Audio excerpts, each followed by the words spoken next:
Hello, everyone.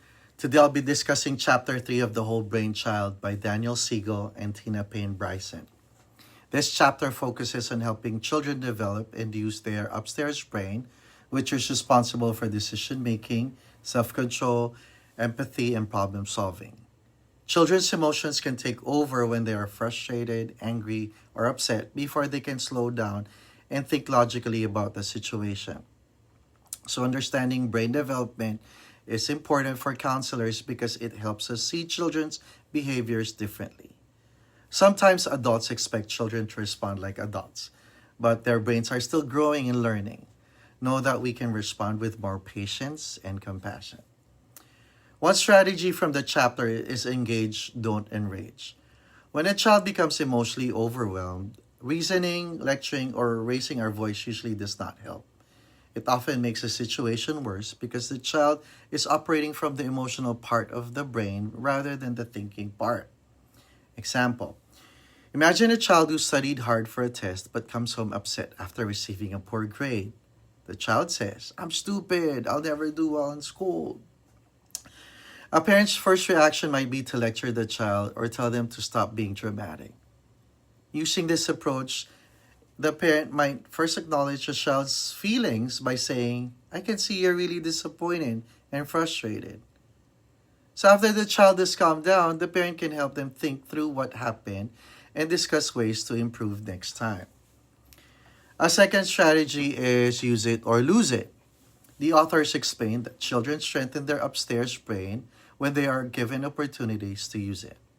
Parents can help by allowing children to make age appropriate decisions and think through problems on their own. For example, if two siblings are arguing over whose turn it is to use a toy, a parent can ask, "What do you think who would be a fair solution?"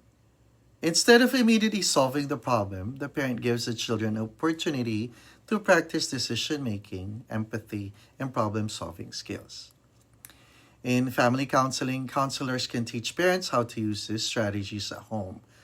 Understanding that a child's brain is still developing can help parents respond with guidance instead of frustration.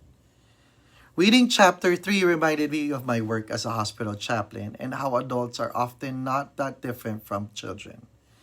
When people are facing medical crisis, the loss of a loved one, or an unexpected diagnosis, emotions can take over. Most of the time, people are not ready for advice or solutions. They first need someone to listen, be present, and help them feel safe. One lesson I will take from this chapter is the importance of meeting people where they are emotionally. Whether I'm working with a child, a parent, or a family in the hospital, people respond better when they feel understood. I've learned that trying to solve a problem too quickly is not always helpful. Sometimes the best thing I can do is to listen first and allow the person time to process what they are feeling. One challenge in applying these strategies is that parents are often dealing with their own stress and emotions. It can be difficult to remain calm when a child is upset, especially after a long day. Counselors can help by reminding parents that these skills take time to develop and that progress is often gradual rather than immediate.